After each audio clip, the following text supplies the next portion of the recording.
there's always more than one way to view a piece of information. There's different perspectives that people can apply when they look at something from one way or the other, or two different people are going to see the same thing two different ways. And so I want to talk a little bit about perspective. So one of the things that we want to consider when we're looking at television, I talked about looking at other stations in competition, is how do other parts of the world perceive us or perceive a newscast? So if we're reporting on one story, don't look at just your own perspective. Look at how other people are presenting that as well. And so in this case, we're looking at how like BBC News is reporting. So here's a typical way that news sometimes evolves, especially from perspectives. There was a story about former President Trump who always loved to eat McDonald's fast food. And so CNN was known to be partially or to be a little more liberal in their viewpoints, whereas the president was extremely conservative in his viewpoints. So CNN was talking about a story that President Trump is appealing to McDonald's fans. Now, MSNBC is a very liberal news source, and they have views that drastically differ than the conservative views. So they're saying the president is now declaring war on Burger King by eating McDonald's burgers. Likewise, Fox News, which is very conservative, and they agree with much of the president's views at the time, they'll say that in about an hour, we're going to have live coverage of President Trump eating the best hamburger ever made. Anybody who says anything otherwise is reporting fake news. And then when we go and look at BBC, we can see a caption of that 18 U.S. soldiers were killed in drone strike in Pakistan. So what does this mean? It means kind of that our own news bubble was so concerned about what the president was eating and who it may or may not offended that we were missing other news that was happening all around the world. And now, so here's kind of the news is going to change a little bit since we now have a Democratic president in the office, whereas before we had a Republican president. So the media is going to change it up again. So one of the things we know about President Biden is that he really likes ice cream. So a story may apply that, again, Biden is appealing to ice cream fans. So CNN is trying to kind of take that middle line. Fox News, who is conservative versus the liberal president, they're saying he's now declaring war on cake, as you can see him eating ice cream. MSNBC News, in about an hour, we're going to have live coverage of President Biden enjoying the best dessert ever made. Whereas you can see with the previous president, most of their opinions were flipped. And then as we look at the BBC, we can see that they're now reporting that the U.S. COVID deaths have reached 500,000 people.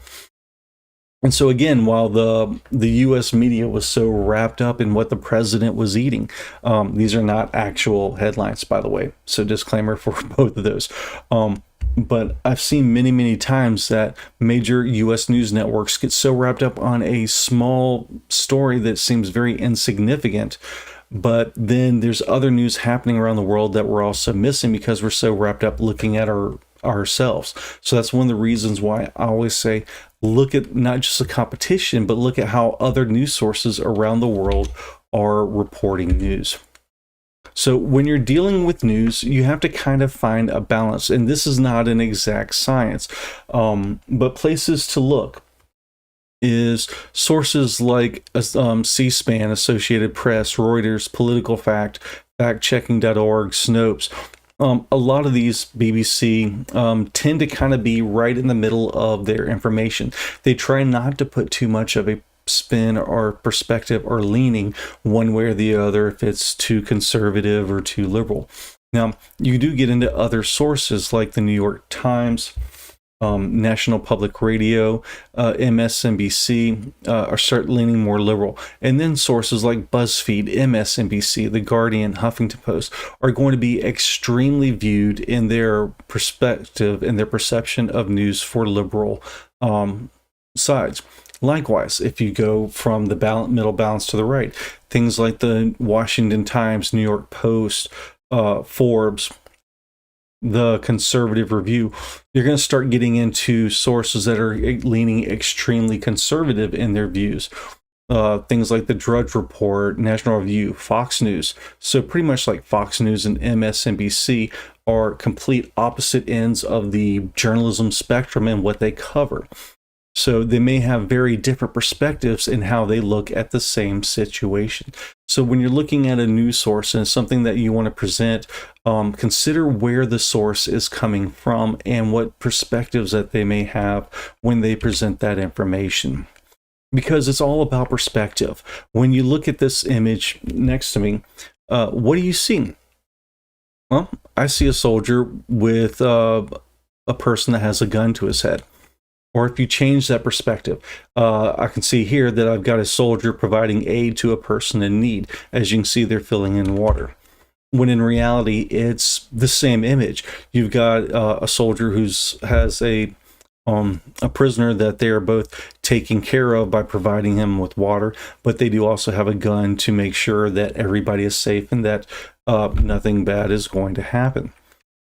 So looking at how a story can be presented, that different people are going to be able to see different perspectives of an information, and from that they can base their own opinions.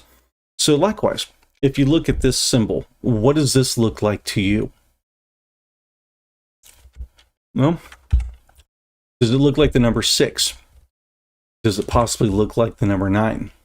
Or does it look like the Beats by Dr. Dre logo?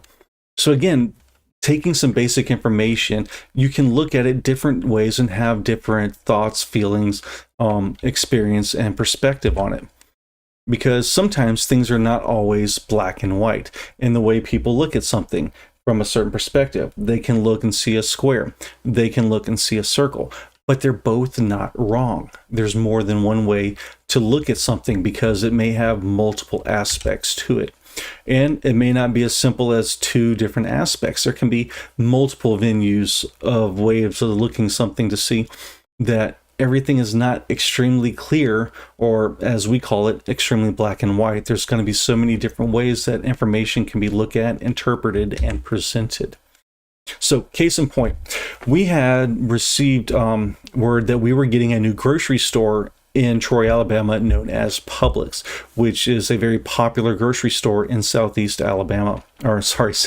United States and parts of the country. And so Publix was going to have to go somewhere. They wound up talking to the city and found a piece of property that worked really well. And so that would be this site where the Publix was going to be.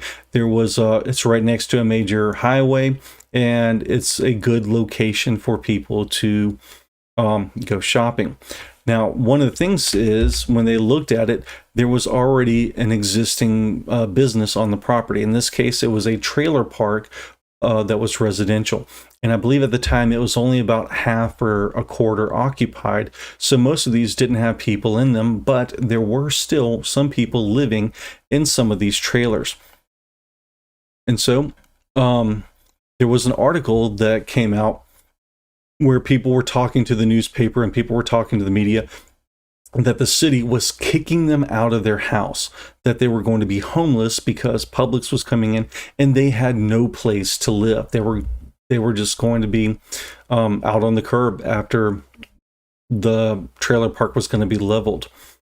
But one of the things is the reporter went to the city. So the reporter had the interviews from the people saying, I'm going to be homeless. And the reporter talked to the city. And the city said the property managers are working with the residents who live in the park to relocate them over the next several months. And it basically came out that the property managers were providing the residents with money to either pay for a move of the trailer, or they could put that money down on a deposit for a new trailer elsewhere, or they could just take the money and abandon the trailer and find something to do on their own. So it wasn't a case of the residents of the trailer park just being kicked out against their will. The city and the property managers were actually working with them to help them move to a new location. So in the end, the Publix was able to move into this area. The trailer park was taken down, and we now have a new grocery store. But a lot of it came out from people were crying to the media that they were being mistreated, but the reporter, instead of just going with one side and one perspective of the story, they talked to the property managers and got the other side of the story, and they were able to present both facts to the audience and let the audience at home determine their opinion on if the people were being treated fairly or poorly. So another thing that can happen from time to time is that not all information is distributed at the same way. One thing that was a common occurrence was Time magazine, and people noticed that from time to time, Time magazine would have a different article and a different cover for the U.S. viewers than they would for the rest of the world. So in this one, we can see the U.S. is talking about the fabulous Las Vegas, Nevada. The rest of the world, they were talking about the H1N1 swine flu and how bad it could get.